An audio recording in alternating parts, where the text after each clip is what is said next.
ಇವಾಗ ರೂಮಲ್ಲಿ ಇದ್ರಿ ಅಂತ ಹೇಳಿದ್ರಿ, ಹ್ಮ್. ಕುಕ್ ಮಾಡ್ತಿದ್ದಿದ್ದು ಯಾರು ಅಂತ ಟೈಮ್ ಅದೇ. ಸಿಕ್ತಿತ್ತಾ ಅಂತ? ಅವನೇ ನೀವೇನಾ? ಸಕಲಾಗಿ ಮಾಡ್ತಾನ ಅವ್ನು. ಏನೇನ್ ಕುಕ್ ಮಾಡ್ತೀರಾ? ಎಲ್ಲ ಮಾಡ್ತೀನಿ ನಾನು, ಐ ಕುಕ್ ಎವ್ರಿಥಿಂಗ್. ಬಟ್ ಅಂದ್ರೆ ಸಮ್ಟೈಮ್ಸ್ ವಿಲ್ ಬಿ ಲೇಸಿ, ಮಾಡಲ್ಲ, ಅವಾಗ ಆರ್ಡರ್ ಮಾಡ್ಕೊಂತೀವಿ. ಹ್ಮ್. ಇವಾಗೇನ್ ಎಲ್ಲ ಫಿಂಗರ್ ಪ್ರಿಂಟ್ಸ್ ಅಲ್ಲಿ ಎಲ್ಲ ಅಲ್ಲೇ ಸಿಗುತ್ತೆ. ಹೌದು. ಬಟ್ ಅಡ್ಗೆ ಮಾಡಕ್ಕೆ ನನ್ಗೆ ತುಂಬಾ ಇಷ್ಟ. ನಾನು ಎಲ್ಲ ಮಾಡ್ತೀನಿ, ಏನ್ ಮಾಡಲ್ಲ. ಚಪಾತಿ ಒಂದು ಒತ್ತಕ್ಕೆ ಹಿಂಸೆ ಆಗುತ್ತೆ, ಬಟ್ ಪಲಾವ್ ಆಗ್ಲಿ, ಬಿರಿಯಾನಿ ಆಗ್ಲಿ, ಗ್ರೇವಿ, ಆ ತರ ಸುಮಾರು ಲೇಜಿ ಅನ್ನೋದಕ್ಕಿಂತ ಒಂಥರ ಮೂಡಿ. ಹ್ಮ್. ಒಂಥರ ಬೆಳಿಗ್ಗೆ ಎದ್ದ ತಕ್ಷಣ ಒಂದೊಂದ್ಸಲ ಹೆಂಗೆ ಅಂತಂದ್ರೆ ಇದ್ದಕ್ಕಿದ್ದಂಗೆ ಹೋಗಿ ಇರೋ ಬರೋ ಪಾತ್ರೆಗಳೆಲ್ಲ ಕ್ಲೀನ್ ಮಾಡ್ಬಿಟ್ಟು ಆಮೇಲೆ ಇವತ್ತು ಮಾಡೋಣ ಅಂದ್ಬಿಟ್ಟು ಡಯಟ್ ಫುಡ್ ಮಾಡೋಣ ಅಂದ್ಬಿಟ್ಟು ಫುಲ್ ಡಯಟ್ ಫುಡ್ಗಳು ಬೆಳಿಗ್ಗೆ ಫುಲ್ ಕಾನ್ಶಿಯಸ್ ಆಗಿ ಡಯಟ್ ಫುಡ್ಗಳು ಎಲ್ಲ ಬರೀ ತರಕಾರಿಗಳು ಮತ್ತೆ ಚಿಕನ್, ಅದು ಗ್ರಾಮ್ ನ ಕೌಂಟ್ ಮಾಡ್ಕೊಂಡ್ ಬೇರೆ ಬಾಯ್ಲ್ ಮಾಡ್ಕೊಂಡು ತಿನ್ನೋಣ. ಅದೇ ಇದ್ದಕ್ಕಿದ್ದಾಗ ಒಂದ್ ಸ್ವಲ್ಪ ದಿನ ಗಾಡಿ ಆಫ್ ಆಯ್ತು ಅಂದ್ರೆ ಗಾಡಿ ನಿಂತಂಗೆ ಲೆಕ್ಕ. ಝೊಮ್ಯಾಟೊ ಸ್ವಿಗ್ಗಿ ಓಪನ್ ಮಾಡ್ರು ಅವನು. ಆಗುತ್ತೆ. ಬಟ್ ಚೆನ್ನಾಗಿ ಕುಕ್ ಮಾಡ್ತಾನೆ, ತುಂಬಾ ಚೆನ್ನಾಗಿ ಮಾಡ್ತಾನೆ. ಇವ್ರು ಕುಕ್ ಮಾಡ್ತಿದ್ದಂತದ್ರಲ್ಲಿ ಯಾವ ಡಿಶ್ ನಿಂಗೆ ತುಂಬಾ ಇಷ್ಟ? ಬಿರಿಯಾನಿ ಚೆನ್ನಾಗಿ ಮಾಡ್ತಾನೆ, ತುಂಬಾ ಇಷ್ಟ. ಚಿಕನ ಮಟನ? ಚಿಕನ್. ನಮ್ಮಮ್ಮ ನೋಡ್ತಾ ಇಲ್ಲ ಅಂತ ಅನ್ಕೋತೀನಿ. ಚಿಕನ್ ಚೆನ್ನಾಗಿ ಮಾಡ್ತಾನೆ. ಮಾಡ್ತೀನಿ, ಅದು ನನ್ನ ಫ್ರೆಂಡ್ ಇಂದಾನೆ ಕಲ್ತಿದ್ ನಾನು.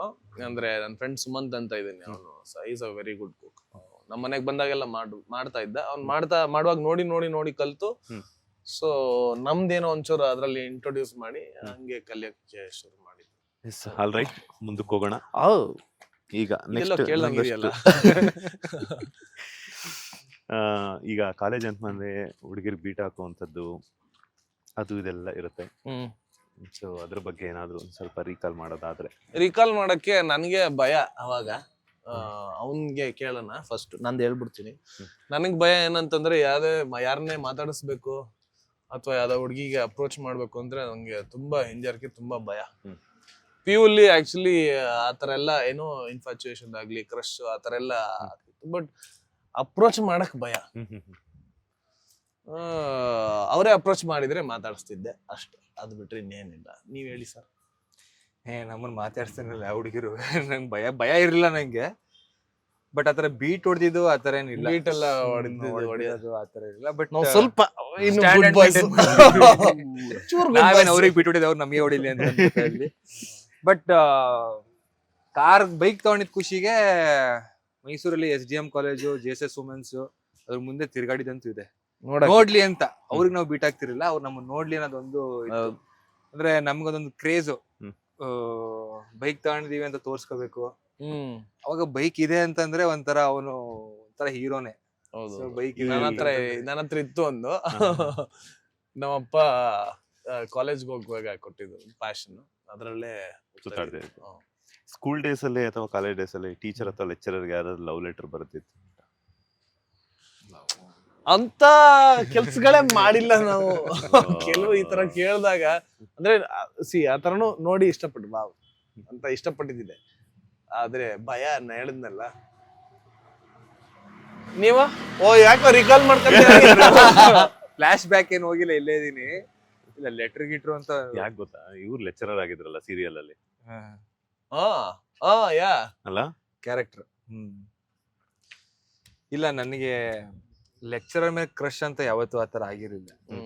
ಅವ್ರಿಗೆ ನನ್ ಮೇಲೆ ಆಗಿತ್ತು ಅನ್ನೋದು ಒಂದ್ಸಲ ಕೇಳ್ಪಟ್ಟಿದ್ದೆ. ಅಂದ್ರೆ ಆನೆಸ್ಟ್ ಆಗಿ ಲೆಕ್ಚರರ್ಗೆ ಇಲ್ಲ, ಅಂದ್ರೆ ಏನ್ ಗೊತ್ತಾ, ಒಬ್ರು ಇದ್ರು ಲೆಕ್ಚರರ್ ನನ್ಗೆ ಅಂದ್ರೆ ಫೇವರೇಟ್ ಒಂಥರ ಕಿಡ್ತರ ಅಂತ ನೋಡ್ತಾರೆ. ಅಸೈನ್ಮೆಂಟ್ ಗಳು ಬರ್ದಿಲ್ಲ ಅಂದ್ರೆ ಮಾರ್ಕ್ಸ್ ಹಾಕೋರು, ಆತರ ಎಲ್ಲ ನಡೀತಾ ಇತ್ತು. ಆಮೇಲೆ ನನಗೆ ಇದು ಆನ್ಯುವಲ್ ಡೇಗೆಲ್ಲ ಕಾಲೇಜಲ್ಲಿ ಫಂಕ್ಷನ್ ಇರ್ತಿತ್ತಲ್ಲ, ಅದಕ್ಕೆ ನಮ್ಗೆ ಫೋರ್ಸ್ ಮಾಡಿ ನೀನ್ ಡ್ಯಾನ್ಸ್ ಮಾಡ್ಲೇಬೇಕು ಅಂತ ಅನ್ಬಿಟ್ಟು ನನ್ನ ಹಾಕೊಂಡು ಡ್ಯಾನ್ಸ್ ಮಾಡ್ಸಿದ್ದಾರೆ. ಆಮೇಲೆ ಇದ್ರದ್ದು ಫ್ಯಾನ್ಸಿ ಡ್ರೆಸ್ ಏನೋ ಇರುತ್ತಲ್ಲ, ಅವತ್ತು ನೀನ್ ಇದೇ ಡ್ರೆಸ್ ಅಲ್ಲಿ ಬಾ ಅಂತ ಅನ್ಬಿಟ್ಟು ಹೇಳಿದ್ರು. ಅದೊಂದು ಹಾಕೊಂಡ್ ಬಂದಿತ್ತು. ಯಾವ ಸೂಪರ್ ಮ್ಯಾನ? ಇಲ್ಲ ಅಂತ ಆಸೆ ಇಟ್ಕೊಂಡಿರ್ಲಿಲ್ಲ, ನೋಡ್ಬೇಕು ನಿನ್ನ ಅಂತ. ಇಲ್ಲ, ಪಂಚೆ ಹಾಕೊಂಡು ಒಂಥರ ಗೌಡ್ರು ಸ್ಟೈಲ್ ಬಾ ಅಂತ ಹೇಳಿದ್ರು. ರೆಡಿ ಆಗ್ಬಿಟ್ಟು ಹೋಗಿದ್ದೆ. ಪಕ್ಕ ಪಂಚೆ ಹಾಕೊಂಡು ಬುಲೆಟ್ ಅಲ್ಲಿ ಒಂದಷ್ಟು ಫೇಕ್ ಉಂಗ್ರಗಳನ್ನೆಲ್ಲ ಹಾಕೊಂಡು ರೋಲ್ಡ್ ಗೋಲ್ಡ್ ಹಾಕೊಂಡು ಇಂಪ್ರೆಸ್ ಮಾಡಕ್ಕೆ ಅವ್ರನ್ನಲ್ಲಾಗರು.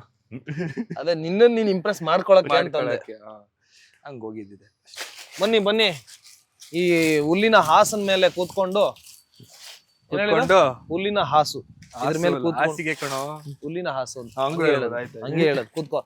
ನೀನಂತ ಗ್ರೌಂಡೆಡ್ ಹುಡ್ಗಪ್ಪ, ನೆಲದ ಮೇಲೆ ಕೂತ್ಕೊಂಡು ಮಾತಾಡ್ತಾ ಇದೀಯಾ. ಈಗ ನೆಲದ ಮೇಲೆ ಯಾಕೆ ಕೂತ್ಕೊಂಡ್ ಗೊತ್ತಾ ಮಾತಾಡ್ಸ್ತಿರೋದು? ಹ್ಮ್. ನಾವ್ ಎಷ್ಟೇ ಎತ್ತರಕ್ಕೆ ಬೆಳೆದ್ರು ಏನೇ ಮಾಡಿದ್ರು ಯಾವಾಗ್ಲೂ ನೆಲದ ಮೇಲೆ ಇರ್ಲಿ. ಹುಟ್ಟಿರೋದು ಭೂಮಿಯಲ್ಲೇ, ಹೌದು. ಹೋಗೋದು ಮತ್ತೆ ಭೂಮಿಯೊಳಗೆ. ಮಣ್ಣಾಗೋದು ಭೂಮಿಗೆ. ಈಗ ಏನಂತಂದ್ರೆ ನನ್ ಕ್ವಶನ್ ಏನಂತಂದ್ರೆ, ಇಲ್ಲಿ ತನಕ ನೀವಿಬ್ರು ಏನ್ ಸ್ಟ್ರಗಲ್ ಮಾಡಿದ್ರ, ಅಫ್ಕೋರ್ಸ್ ನಿಮ್ ಹಾರ್ಡ್ ವರ್ಕ್ ಇದೆ, ಅದ್ರ ತಕ್ಕಂಗೆ 1% ಆದ್ರೆ ಲಕ್ ಬೇಕೇ ಬೇಕು ಅಂತ ಅನ್ಕೊಂಡಿದೀನಿ ಅಲ್ವಾ? ಸೊ ಈಗ ನೆಕ್ಸ್ಟ್ ಇಲ್ಲಿ ತನಕ ಒಂದು ಫ್ಯಾಂಡಮ್ ನ ಕಾಪಾಡ್ಕೊ ಬಂದಿದ್ದೀರಾ, ಒಂದು ಹೆಸರನ್ನ ತಗೊಂಡ್ಬಂದಿರ. ನೆಕ್ಸ್ಟ್ ಲೆವೆಲ್ಗೆ ಹೋಗ್ಬೇಕು ಇಲ್ಲಿಂದ ಅಂತಂದ್ರೆ, ಯಾಕಂದ್ರೆ ಸೀರಿಯಲ್ ಆಯ್ತು, ಸಿನಿಮಾಗಳಿಗೆ ಸ್ಟಾರ್ಟಿಂಗ್ ಸ್ಟೇಜ್ ಕೂಡ ಬಂದಾಯ್ತು. ವಾಟ್ ನೆಕ್ಸ್ಟ್ ನಿಮ್ಮಿಬ್ಬರ ಲೈಫಲ್ಲಿ ಅಂತ ಯಾವತ್ತಾದ್ರೂ ಫ್ರೆಂಡ್ಸ್ ಕೂತ್ಕೊಂಡು ಇದ್ರ ಬಗ್ಗೆ ಡಿಸ್ಕಸ್ ಮಾಡಿದ್ದುಂಟ? ಏನಾದ್ರು ಮಾಡ್ಬೇಕು ಮಚ್ಚ ಹಂಗೆ ಹಿಂಗೆ ಅಂತ ಹೇಳ್ಬಿಟ್ಟು ಹೇಳಿದ್ದುಂಟ ಅಂತ? ಡೆಫಿನೆಟ್ಲಿ ಅಂದ್ರೆ ಮೋಸ್ಟ್ ಆಫ್ ದ ಟಾಪಿಕ್ಸ್ ಅಲ್ಲಿ ನಾವು ಇಬ್ರು ನಮ್ಮ ಫ್ಯೂಚರ್ ಬಗ್ಗೆ ಮಾತಾಡಿದೀವಿ ಅಂತಾನೆ ಹೇಳ್ಬೋದು. ಅಂದ್ರೆ ಪ್ರಾಜೆಕ್ಟ್ ಬಗ್ಗೆ ಇರ್ಬೋದು, ಸ್ಟ್ರಗಲ್ ಬಗ್ಗೆ ಏನ್ ಮಾಡ್ಬೋದು ಅಂತ. ಅಂದ್ರೆ ಸೀರಿಯಲ್ ಒಂದ್ ಹಂತಕ್ಕೆ ನಮ್ಮನ್ನ ಕೈ ಹಿಡಿತು, ಒಂದಷ್ಟು ಹೆಸರು ತಂದ್ಕೊಡ್ತು, ಮತ್ತೆ ನಮ್ಮ ಫೈನಾನ್ಷಿಯಲಿ ಸ್ಟ್ರಾಂಗು ಮಾಡ್ತು. ಬಟ್ ಅದಾದ್ಮೇಲೆ ಇನ್ನು ಎಷ್ಟು ವರ್ಷ ಸೀರಿಯಲ್ ಅನ್ನೋದು ಒಂಥರ ಕಾಡ್ತಾ ಇರುತ್ತೆ. ಅಂದ್ರೆ ಪ್ರತಿಯೊಬ್ಬರಿಗೂ ಒಂದು ಅನ್ಸ್ತಿರುತ್ತೆ, ಅವನಿಗೂ ಅನ್ಸಿರುತ್ತೆ, ನನಗೂ ಅನ್ಸಿರುತ್ತೆ, ಓಕೆ ಈ ಸೀರಿಯಲ್ ಮಾಡಿದ್ವಿ, ನೆಕ್ಸ್ಟ್ ಇನ್ನೊಂದು ಸೀರಿಯಲ್. ಅದಾದ್ಮೇಲೆ ಹೊಸ ಮುಖಗಳು ಬರ್ತಾನೆ ಇರುತ್ತೆ ಸೀರಿಯಲ್ಗಳಲ್ಲಂತೂ. ಆಮೇಲೆ ಎಲ್ಲಿ ಮರ್ತು ಬಿಡ್ತಾರ ಅನ್ನೋ ಒಂದು ಭಯನೂ ಇರುತ್ತೆ. ಆಮೇಲೆ ಮತ್ತೆ ಬೇರೆ ತರ ಕ್ಯಾರೆಕ್ಟರ್ಗಳು ಶಿಫ್ಟ್ ಆಗ್ಬಿಡುತ್ತೆ ಅಂತ ಭಯ ಇರುತ್ತೆ. ಅದು ಲೈಫ್ ಟೈಮ್ ಕಾಡೋವಂಥ ಕ್ವಶನ್ಗಳದು. ಸೊ ಅದಕ್ಕಿಂತ ಮುಂಚೆ ಏನಾದ್ರು ಇನ್ನೊಂದಿನ ನಾವು ಸ್ಟ್ಯಾಂಡ್ ಆಗಬೇಕು, ನಮ್ದೊಂದು ಹೆಸರು ಇನ್ನೊಂಥರ ಬೇರೆ ತರ ಉಳಿಸ್ಕೋಬೇಕು, ನಮ್ದೇ ಒಂದು ಬಾವುಟ ಆರ್ಸಕ್ಕೆ ಏನಾದ್ರು ದಾರಿ ಮಾಡ್ಕೋಬೇಕು ಅಂತ ತುಂಬಾ ಅನ್ಸುತ್ತೆ. ಆ ಒಂದು ಇದರಲ್ಲಿ ಸೀರಿಯಲ್ಲು ಇದಾಯ್ತು ಅಂತಂದ್ರೆ ಇನ್ ಸಿನಿಮಾದು ಅದೊಂದು ದೊಡ್ಡ ಸಮುದ್ರ. ಅದಕ್ಕೆ ಈಗ ಇಬ್ರು ಎಗ್ರಿದೀವಿ, ಹೆಂಗ್ ಈಜ್ತೀವಿ, ಜನ ನಮ್ಮನ್ನ ಹೆಂಗ್ ತೇಲಿಸ್ತಾರೆ ಅನ್ನೋದು ತುಂಬಾ ಇಂಪಾರ್ಟೆಂಟ್ ಈಗ. ಅಂದ್ರೆ ಸ್ಟ್ರಗಲ್ ಇಸ್ ಅಂತ ಹೇಳಕ್ ಅಂದ್ರೆ ಸ್ಟ್ರಗಲ್ ಮಾಡಿದೀವಿ, ಆಕ್ಚುಲಿ ಈಗಲೂ ಸ್ಟ್ರಗಲ್ ಮಾಡ್ತಿದ್ವಿ. ಈಗ ಒಂದು ಹಂತಕ್ಕೆ ಅಂದ್ರೆ ಈಗ ಒಂದು ಸ್ವಲ್ಪ ರಿಫೈನ್ಡ್ ಸ್ಟ್ರಗಲ್ ಇವಾಗ.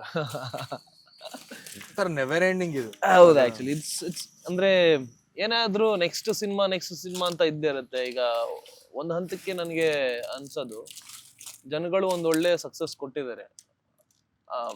ಅಂದ್ರೆ ಒಂದು ಬಿಗ್ ಬಾಸ್ ವೇದಿಕೆ ಅಂತ ಅಲ್ಲಿ ಗೆಲುವು ಕೊಟ್ಟು ಒಂದು ಸಕ್ಸಸ್ ಕೊಟ್ಟಿದ್ದಾರೆ. ಅದಾದ್ಮೇಲೆ ಆಸ್ ಅನ್ ಆಕ್ಟರ್ ನಾನು ಗೆಲ್ಬೇಕಲ್ವಾ? ನಾನು ಗೆದ್ದಿರೋದು as a personality. People like me as a person, but people should like me as an actor also.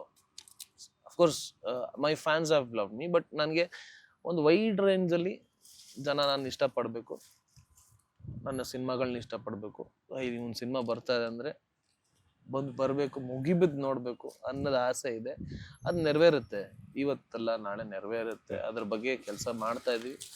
Of course struggling ಡೇಸ್ನ ನೆನ್ಸ್ಕೋಬೇಕಂದಾಗ ಅವಾಗೆಲ್ಲ ಅಂದ್ರೆ ಎಷ್ಟಿತ್ತೋ ಅಷ್ಟರಲ್ಲೇ ಚೆನ್ನಾಗಿರ್ತಾ ಇದ್ವಿ. ಅಂದ್ರೆ ಇನ್ನು ದೊಡ್ಡ ಮಟ್ಟಿಗಿನ ಇದೆ, ಇದ್ರಲ್ಲೂ ಚೆನ್ನಾಗಿದೀವಿ.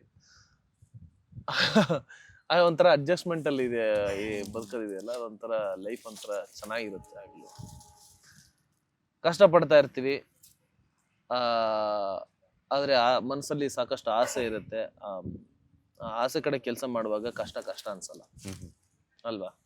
ಆಕ್ಚುಲಿ ಇವಾಗ ನೆನ್ಸ್ಕೊಂಡ್ರೆ ಇಬ್ರು ಹಿಂಗೆಲ್ಲ ಮಾಡ್ಕೊಂಡ್ ಬಂದಿದ್ದೀವಿ ಅಂತ ಅನ್ಸುತ್ತೆ. ಬಿಕಾಸ್ ಅಂದ್ರೆ ಸೀರಿಯಲ್ ಮಾಡುವಾಗ we would be happy every day. ಕೆಲಸ ಮಾಡೋದು, ಸಣ್ಣ ಪುಟ್ಟದ್ದು, ಅಲ್ಲಿ ಒಂದು ಬರ್ತಾ ಇದ್ದೋ ಇನ್ಕಮ್ ಅಲ್ಲಿ ರೆಂಟ್ ಕಟ್ಟೋದು, ಬೆಂಗಳೂರಲ್ಲಿ ಊಟ ತಿಂಡಿ ನೋಡ್ಕೊಳ್ಳೋದು, ಮತ್ತೆ ನಾವು ಶಾಪ್ ಕೂಡ ಮಾಡ್ಬೇಕಾಗಿರೋದು ಬಟ್ಟೆಗಳಿಗೆ. ಸೀರಿಯಲ್ಗೆ ನಾವೇ ಕಾಸ್ಟ್ಯೂಮ್ ತಗೊಂಡು ಹೋಗ್ಬೇಕು, ಮ್ಯಾಕ್ಸಿಮಮ್ ಖರ್ಚಿರೋದೇ ಖರ್ಚೆ ಅಲ್ಲಿ.